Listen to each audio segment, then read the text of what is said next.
Bien, amigos, bienvenidos a este Business Talks de ConnectX. Una vez más por acá, mi nombre es Reinaldo Díaz. Aquí en esta edición vamos a tener un excelente profesional, Raúl Zambrano, director de Asistencia Técnica y TICS del CIAT. Raúl ha estado con nosotros en otros foros, pero hoy vamos a estar en esta dinámica que ya la conocen, donde vamos a conversar un poco acerca de Raúl, un poco acerca de su labor en el CIAT, y lo que ha impactado, sobre todo su labor en la región, ante los países y las administraciones tributarias, la importancia de su labor ante este organismo y ante los países. Para comenzar, Raúl es ingeniero de sistemas, director de asistencia técnica y tecnología del CIAT. Ha dirigido equipos internacionales multidisciplinarios en proyectos de modernización y ejecutados por el CIAT en 8 países. Ha participado y mejorando procesos y desarrollando y evaluando sistemas de información como consultor en más de 20 administraciones tributarias y aduaneras. Ha dictado clases en bases de datos, gerencia de sistemas de información y orientación a objetos en la Escuela Politécnica Nacional del Ecuador y en la Universidad de San Francisco de Quito. Y seminarios sobre tecnología de administración tributaria en la Escuela de Administración de Hacienda Pública en Caracas y la Universidad del Externado en Bogotá. Miembro de TFCD de la Acción 1 de BEPS, y ha sido autor y editor de varias publicaciones en materia de administración tributaria y tecnológica. Raúl, bienvenido una vez más a este espacio y gracias por asistir a este llamado y en este encuentro de los Business Talks. Fernando, muchas gracias. Un honor estar aquí. Gracias por la invitación y estar contigo una vez más compartiendo estos espacios. Bueno, Raúl, como bien sabemos, tú eres el artífice, pues, ¿no?, de muchos de los avances tecnológicos de las administraciones tributarias de toda la región. La primera pregunta que te tengo es, ¿qué logros consideras que han impactado positivamente la recaudación de los países con estos avances tecnológicos? ¿En qué nos ha acompañado esa parte de la tecnología a los países? Mira qué pregunta interesante. Yo creo que uno, para responderla, tiene que poner la mirada en el tiempo, ¿no? Si pues, el tiempo que uno conoce personalmente la administración tributaria, sabemos que es un negocio de información. Y si nos vamos muy atrás, el uso de tecnología, los primeros pasos, busca solucionar exclusivamente lo transaccional. Y esa posibilidad de transacciones se empieza a consolidar en América Latina cuando consigues gestionar de manera más eficiente a grupos de contribuyentes. Entonces, ahí vamos a ver que en los 90, finales de los 80, se fortalecen sistemas de registro de contribuyentes nacionales y se crea una cultura, por decir algo, una tendencia de montar unidades de contribuyentes especiales o de grandes contribuyentes en diferentes países de América Latina, con una, digamos, vocación de atender íntegramente a los responsables de la mayor parte del recaudo, a ellos tenerlos bien cuidados. Y eso es un tema que en mucho viene por la propia tecnología, o en este caso por las restricciones de tecnología. Como no resultaba fácil, viable en el corto plazo, controlar bien a todos los contribuyentes, pues las administraciones buscaron controlar bien a los que contribuyen con 80, 85, 90% de la recaudación en un grupo más razonable de contribuyentes, ¿no? Y ahí vas a ver experiencias del sistema 2000 en Argentina, cosas que se replicaron por varios modelos, incluso en tu país la construcción del CENIAT nace con una unidad de grandes contribuyentes en Plaza Venezuela, específicamente donde los contribuyentes tenían que hacer ahí sus pagos, su inscripción, su actualización, todo localizado en una sola unidad, ¿no? Esto, claro, con el paso del tiempo se va volcando la creación de servicios de Internet y la aceptación de declaraciones electrónicas, ¿no? Que empiezan con Brasil, Argentina, pioneros en el tema, pero que hoy por hoy vemos, y a diferencia de lo que pasa en otras partes del mundo, en América Latina las declaraciones de los impuestos grandes, impuesto a la renta, impuesto sobre la renta de personas jurídicas, el impuesto al valor agregado, los selectivos al consumo importante, las declaraciones de retención, son todas electrónicas. y en algunos países solo electrónicas. No existe una forma de declarar en papel. Por supuesto que esto mejora significativamente las capacidades de cumplimiento y el tema del control. No se elimina, se disminuyen errores, una cantidad de cosas. Y en este paso grande, hablando de América Latina, yo no puedo dejar de mencionar los avances en materia de documentos electrónicos, particularmente de la facturación electrónica que empieza en Chile en 2003-2004 y que hoy tiene pues modelos consolidados funcionando bien en 10 países, 11 países y otros países en expansión y algunos con proyectos que están en implementación piloto, ¿no? Como el caso de El Salvador. Así es que es una característica del liderazgo mundial, reconocido mundialmente el uso de la facturación electrónica, lo que pues genera beneficios para la administración tributaria, sin duda, la capacidad de control, pero también para los contribuyentes, no solo en la prestación de servicios desde el punto de vista de la administración tributaria, sino en la posibilidad de mejorar su entorno de negocios, de hacer las cosas más eficientes, disminuir los costos de cumplimiento y disminuir los costos de operación, mejorar la competitividad y otras cosas. Y para los estados, pues tiene un impacto en la recaudación. No es posible afirmar que las ganancias de la recaudación en la década del 2010 en los países se puede atribuir exclusivamente a la factura electrónica. Pero un par de estudios que se lograron hacer confirman que sí, que fue una buena idea y en mi opinión efectivamente contribuye muchísimo a la mejora de los ingresos de los estados. Raúl, pero según lo que te estoy entendiendo, obviamente antes de la facturación electrónica, vinieron todos los avances de lo que me estás hablando de los contribuyentes especiales, que el que te está escuchando desde Venezuela, él es responsable de los contribuyentes especiales, el famoso, digamos, sección que después se fue expandiendo bastante, ¿no? Fueron digamos, involucrando muchos más contribuyentes según las características, ¿no? Los límites de facturación, etcétera, ¿no? Que tenían. Claro. Mira cómo la tecnología, que es un habilitador, también puede ser una restricción. Y hay casos, como mencionas, efectivamente, en donde, como lo que podías controlar era un grupo más pequeño de contribuyentes, entonces se replicó con grupos en una ciudad, en otra ciudad, entonces estaba en Valencia, en Maracaibo, en Barquisimeto, hasta que, bueno, pues mientras creaba la capacidad de una administración tributaria que no tenía mucha tradición en el país y que había que consolidarla para buscar los ingresos en ese momento. No estamos hablando del 94, 95. Correcto. Sí, la creación del CENIAD estamos hablando de, sí, 92, 94, por allí, ¿no? 94, por ahí. Justamente yo estaba ingresando en la universidad, en la Escuela Nacional de Hacienda, estaba comenzando mis estudios en esa época, que era ya la evolución, pues, un impacto lo que ustedes estaban haciendo con este nuevo, digamos, con esta evolución, pues, de la administración tributaria. Y me imagino que en otros países han impactado también así, pues, positivamente, ¿no? Todas estas labores. Raúl, un poco entrando en la facturación electrónica, que es, digamos, el tema.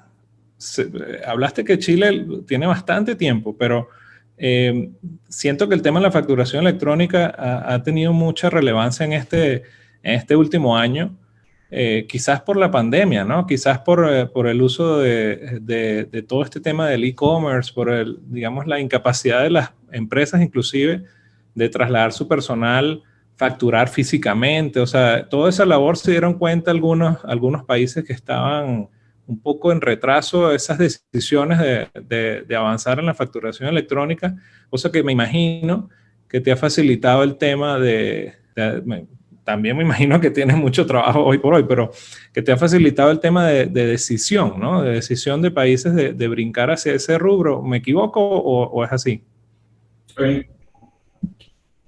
Creo que el movimiento, por llamarlo de alguna manera, de implementar la factura electrónica viene ya con tiempo, ¿no?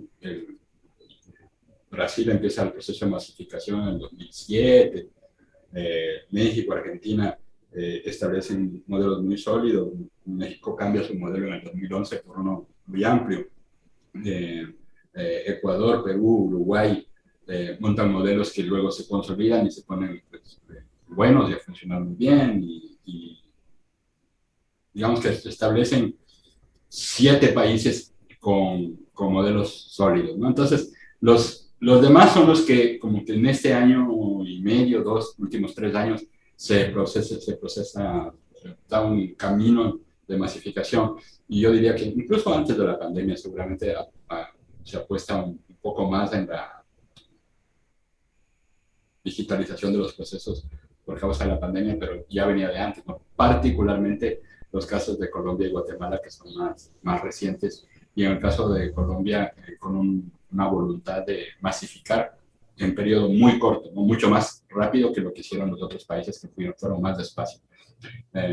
Luego tenemos pues los desarrollos de Dominicana, de Panamá, Paraguay, que tienen ya proyectos. Bolivia tiene un proyecto negro ya listo. El Salvador tiene un proyecto. Entonces, cada vez quedan menos países a los que les falta, ¿no? Esto viene de antes. El tema en la pandemia, yo creo que sí hay cosas que se consolidan por varias razones, ¿no? Una es que el uso de la información de la factura electrónica le permite a la administración tributaria y, en consecuencia, a la administración pública identificar mejor dónde están los problemas para dirigir las políticas públicas destinados a darle una mano, un alivio a los contribuyentes que están muy golpeados e incluso pedir, exigir el aporte de aquellos que no les ha ido tan mal. De hecho, hay algunas actividades económicas que han crecido su actividad durante la pandemia precisamente por el movimiento hacia la digitalización. Pero por el otro, una vez que se fortalecen negocios digitales, no tiene mucha lógica hacer todo en línea, entregar y vender, hacer la publicidad, no sé qué, y tener que confiar en un papel o en un documento emitido por una empresa fiscal, cuando deberías pues, completar el ciclo y buscar que sean documentos electrónicos. Entonces yo creo que eso ayuda en la consolidación, pero me parece que el impacto viene de antes, ¿no? La voluntad viene de tal vez los países que lo están poniendo ahora, están Panamá, El Salvador, coincide y es un impulso mayor que a los países que lo tenían hace tiempo. Pero, o sea, tienes muchísima data, entonces, información de todas las cosas que han sucedido en positivo, ¿no? Y las que pueden corregir y las que han venido corrigiendo en cosas negativas que hayan sucedido, ¿correcto? En América Latina, las administraciones deben tener unos 160, 170 mil millones de documentos electrónicos ya en sus manos. Claro, la mayoría en Brasil y en México, que son países muy grandes, pero países más chicos ya tienen varios miles de millones de documentos que están ahí, que son electrónicos, y que significa que no fue necesario hacer una factura en papel, que estaría almacenada, guardada, entregada por los métodos tradicionales, ¿no? Eso se dice fácil cuando tú dices 160 mil millones de documentos, pero hay que ponerlos juntos para darte una idea. Eso significa, por citarte algo, que se están recibiendo en algún país 5.000 documentos por minuto, 200 documentos por segundo, que te da una idea de lo que estamos hablando, ¿no? El esfuerzo que significa concentrar la información en la administración tributaria a esa velocidad no es sencillo, pero se puede hacer, se hace y funciona bien. Entonces, es un logro significativo de los países, no del CIAD, mucho menos mío. Nosotros pues no hacemos más que dar una mano cuando nos lo piden. El esfuerzo es de los países. Ya, ok. Y para los contribuyentes, no solo la administración tributaria es positivo, sino también para los contribuyentes, ¿no? Favorece un montón también el tema de costos y todo, ¿cierto? Bueno, empezando por el costo del cumplimiento. Si tú tienes que guardar un par de papeles por 6, 7, 11 años en algún caso, simplemente por si un día te van a auditar, eso cuesta, ¿no? Y además hay que guardarlo para que no tenga humedad, para que los puedas encontrar, etc. Solo ahí ya hay ganancias, pero el tema pasa mucho más allá, porque disminuyes el costo de cumplimiento, es más fácil cumplir, no tienes que destinar tantas personas para hacer esos procesos, y además, como el formato es estándar y de uso obligatorio en todo el territorio, si tú eres capaz de producir un determinado formato, lo deberías poder entender. Y por tanto, está la opción de mejorar tus procesos de compras, tu proceso de pago de cuentas por cobrar, de cuentas por pagar, de gestión de inventario. Si lo haces bien, vas a mejorar tus procesos internamente. Por supuesto, es una opción. No toda empresa va a aprovecharlo, ¿no? Algunos pues simplemente generarán el documento electrónico y mantendrán sus procesos tradicionales. Pero para quien decida aprovechar, es una gran oportunidad. Raúl, estaba viendo en la página del CIAT algo de inteligencia artificial que estuviste escribiendo. ¿Cómo aplica esto en las administraciones tributarias? ¿Qué estás viendo tú que puede mejorar o qué impacto puede tener la inteligencia artificial? En general, el papel que la inteligencia artificial específica, no la generalizada, porque eso pues de imaginar que las máquinas o unos robots van a venir a tomar el control del mundo porque van a ser todo más inteligentes que nosotros, no es una preocupación en lo inmediato, cuando menos, ¿no? Tal vez seguramente falta mucho para eso, si es que algún día se logra, pero para lo que está cercano y lo concreto, no es un tema de la administración tributaria, es, en mi opinión, de muchísimas cosas, en que no vas a poder no aprovechar, no hacer uso de las herramientas de inteligencia artificial porque te quedas desactualizado, te quedas, no sé, usando máquinas de escribir en épocas del procesador de palabras o el telégrafo en época del teléfono celular, ¿no? Entonces, no hay alternativa. Y en unas organizaciones que trabajan con tanta información, cada vez más voluminosa, cada vez más cercana a los hechos disponibles, pareciera que no es una opción no utilizarla. Entonces, en mi opinión, vamos a utilizar inteligencia artificial en las administraciones tributarias, particularmente aprendizaje de máquina y deep learning, en muchísimos de los procesos de gestión, tanto en la prestación de servicios, en la asistencia al contribuyente, en donde desde poner asistentes virtuales que atienden las preguntas, que asisten a los contribuyentes en información. Ya hay varias experiencias montadas en varios países, algunas muy exitosas, es decir, que tienes tu Alexa o tu Siri que te ayuda a responder, pues, en ese espacio, a los procesos de control, donde pues podrás eficientemente utilizar mecanismos de inteligencia artificial para gestionar mejor el riesgo, para identificar indicios de incumplimiento en periodos de un espacio mucho más cortos, ¿no? Basados en grandes volúmenes de información.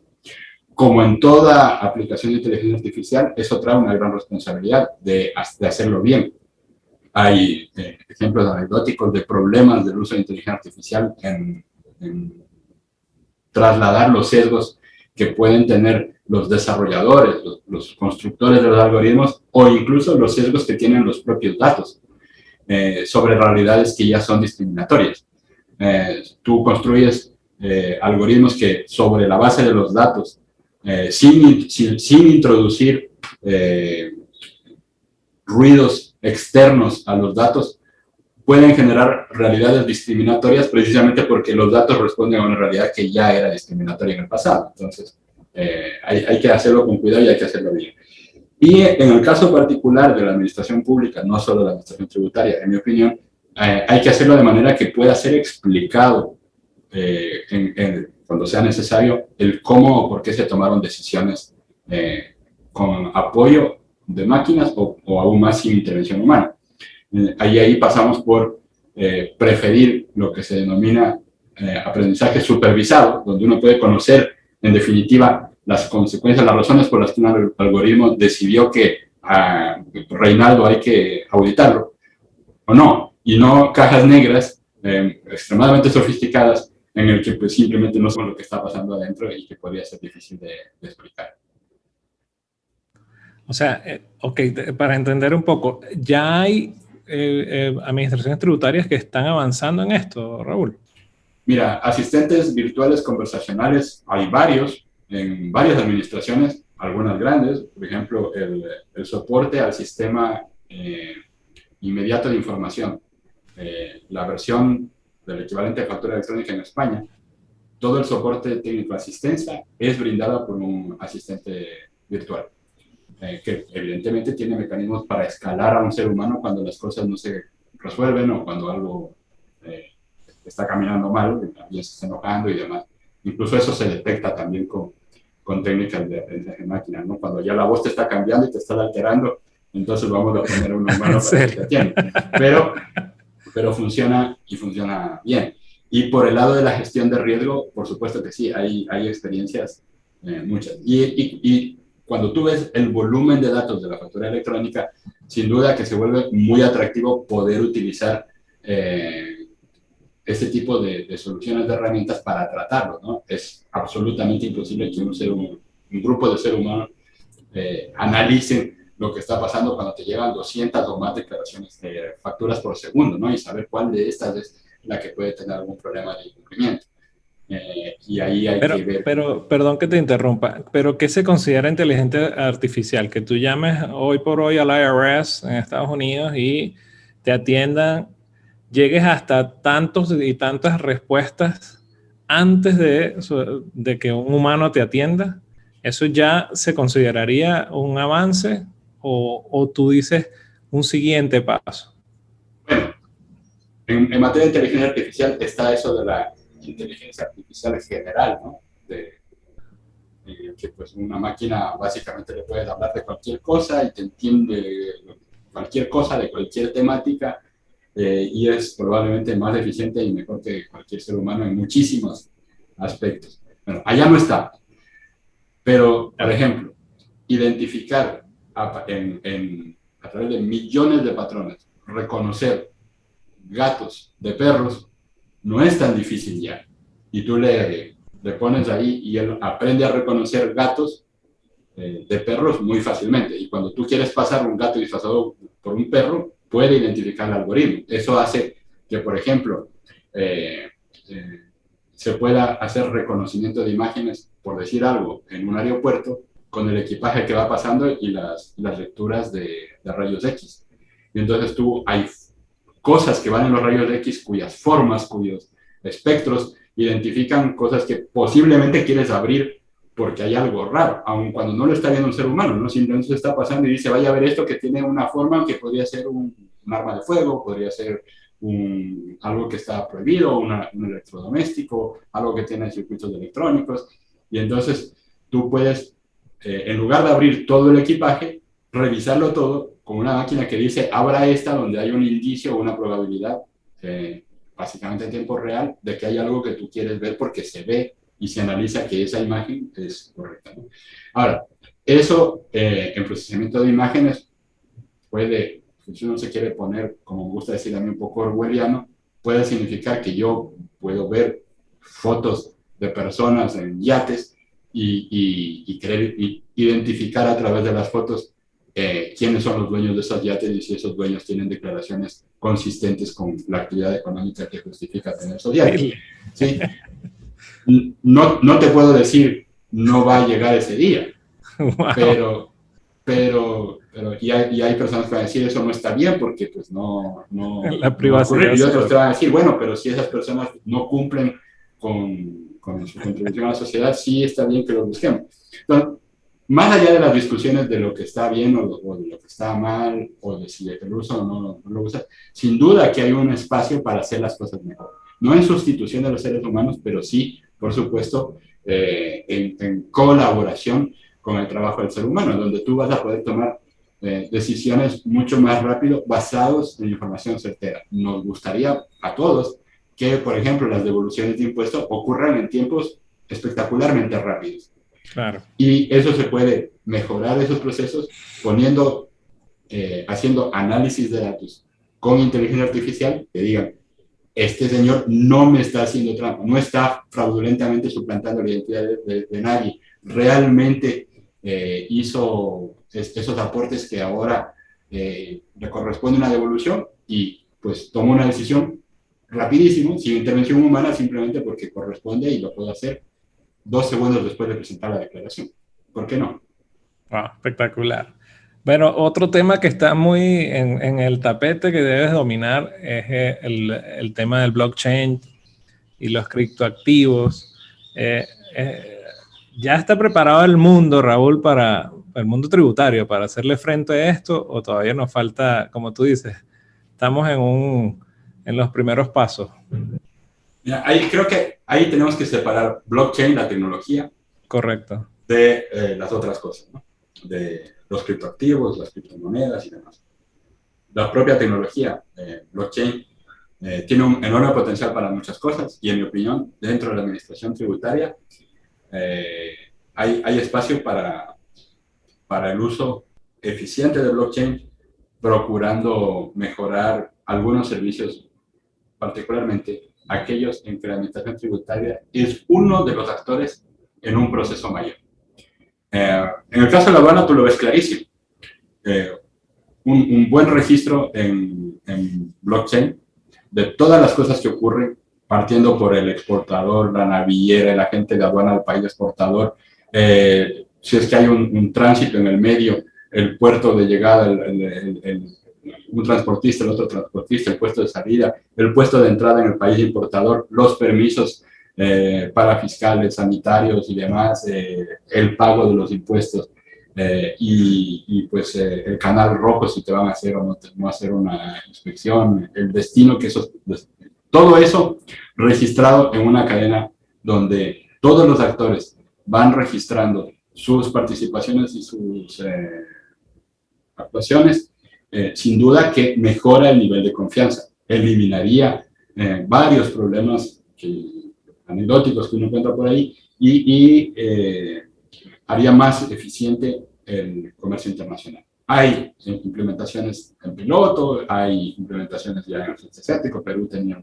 un piloto que no sé si ya lo lograron terminar, pero en el campo de vista de la administración tributaria interna,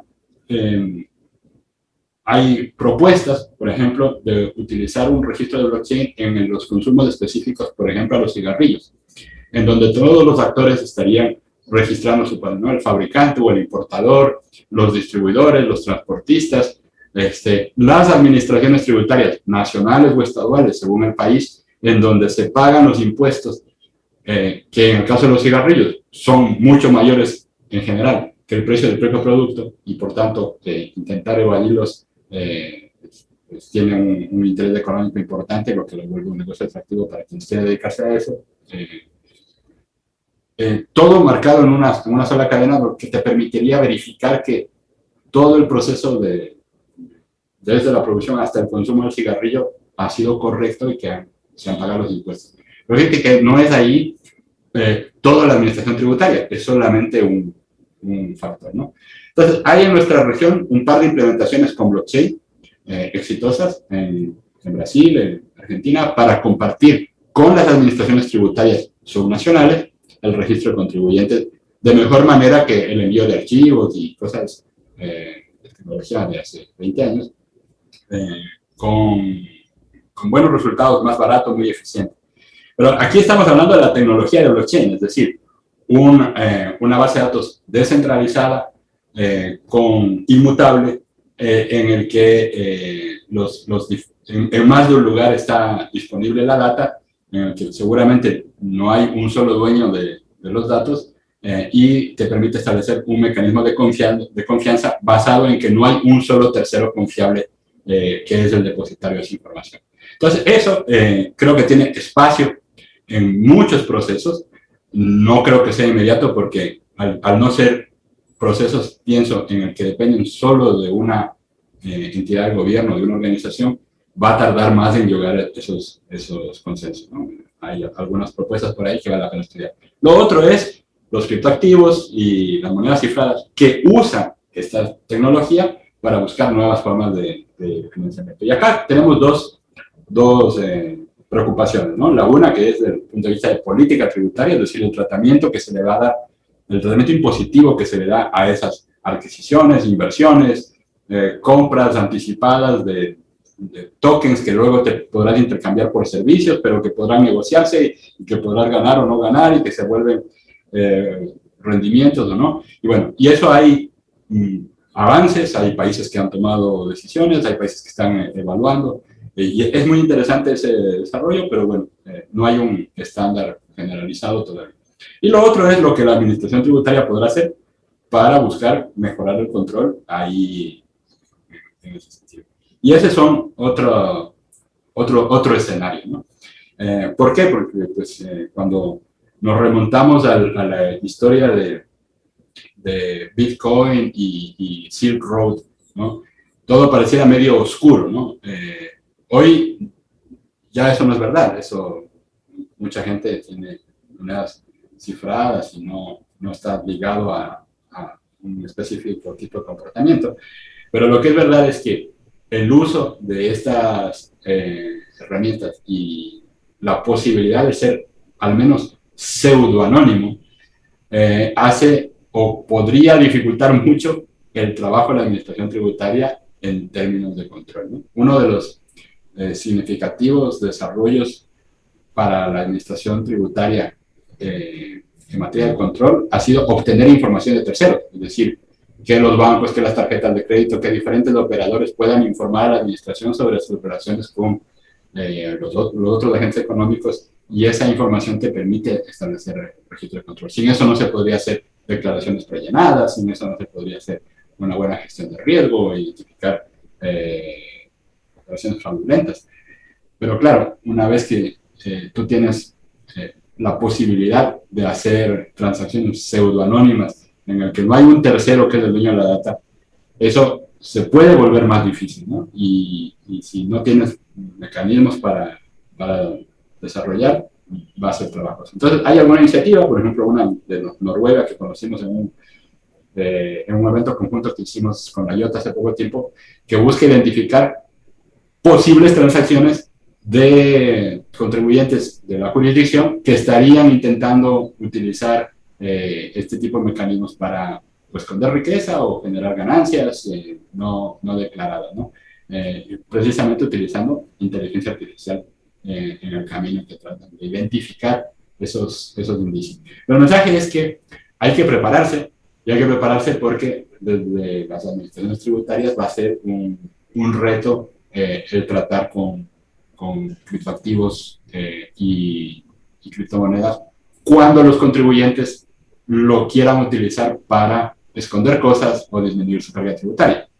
Si tú lo declaras, reconoces tus cosas y lo pagas perfectamente, pues uno no tiene por qué pensar que va a haber problemas. El tema es que, y lo sabemos, que si es que nunca te ponen una multa por cruzarte los semáforos en rojo, mucha gente se los va a cruzar.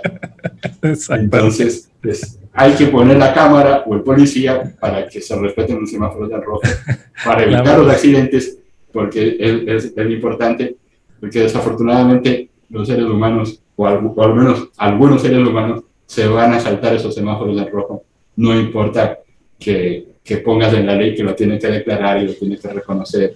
Ahora, lo que yo sí estoy viendo, digamos, en pro de quizás en el uso de como forma de pago, yo creo que sí está siendo más viable el control, ¿no? El que tú puedas comprar un carro con la criptomoneda, entonces ya la transacción tiene que estar justificada, ¿no?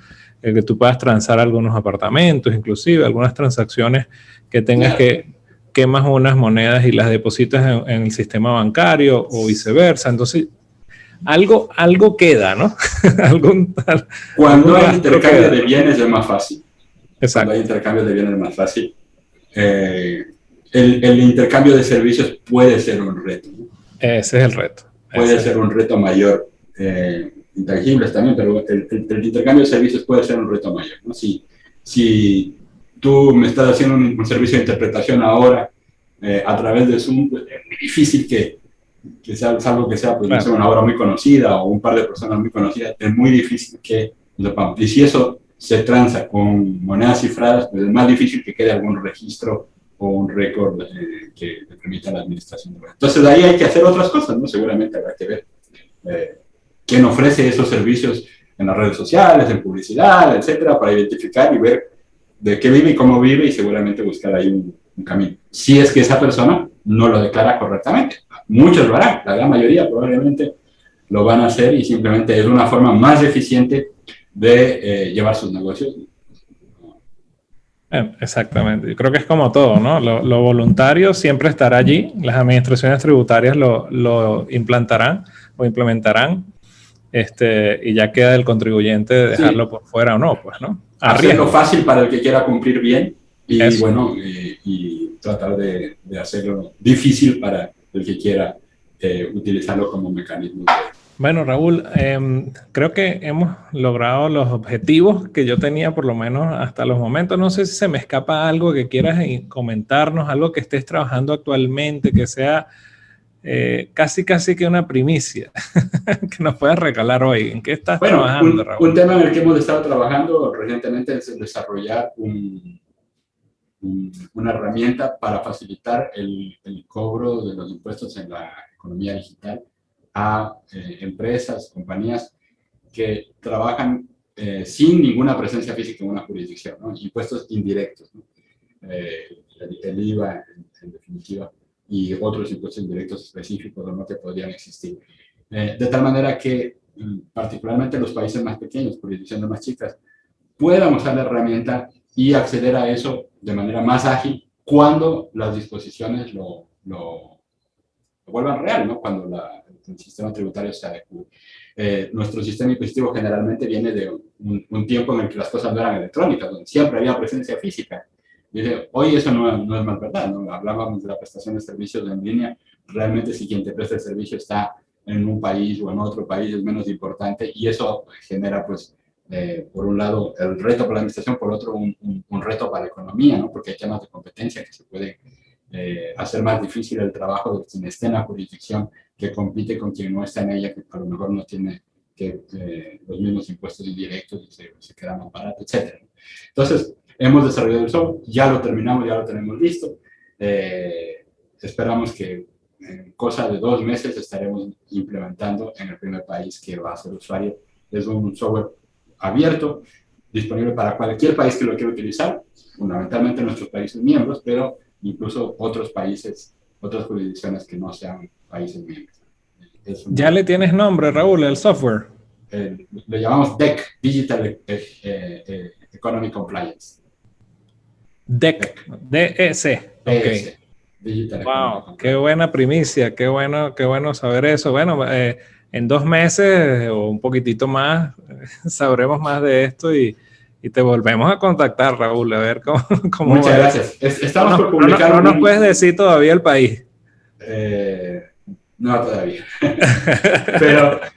pero en un par de semanas vamos a publicar un handbook sobre el libro y yo te hago llegar una copia del handbook para que veas una mirada.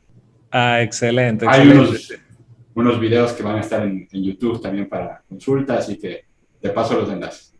Bueno, excelente. Ese formato que tú tienes de QR es maravilloso porque uno va ya directo al documento. En verdad que, bueno, Raúl, una vez más, muchísimas gracias por atender nuestro llamado, por ser tan proactivo con nosotros, por regalarnos esta primicia y siempre estar en contacto con Connectax y con todas las labores que estamos haciendo. Eres parte de un gran equipo que admiro mucho y respetamos, sobre todo desde el punto de vista tributario y humano. En verdad que han sido una gran ayuda para todos los profesionales de la región y obviamente para las administraciones tributarias. Así que una vez más, felicitaciones y te deseo todo el éxito y te dejo un poco para que te despidas de este Talks que tenemos hoy. Muchas gracias, Reinaldo, por la invitación, por darme esta oportunidad de compartir con ustedes, hablar un poquito del CIA, de nuestro trabajo, y muchos saludos a tu audiencia, que seguramente los tienes siempre entretenidos con buenas novedades. Muchas gracias. Que bueno, la invitación es para el próximo Connectax Talk y con más información de el mundo financiero y tributario. Así que bueno, mi nombre es Reinaldo Díaz y nos vemos en una próxima oportunidad.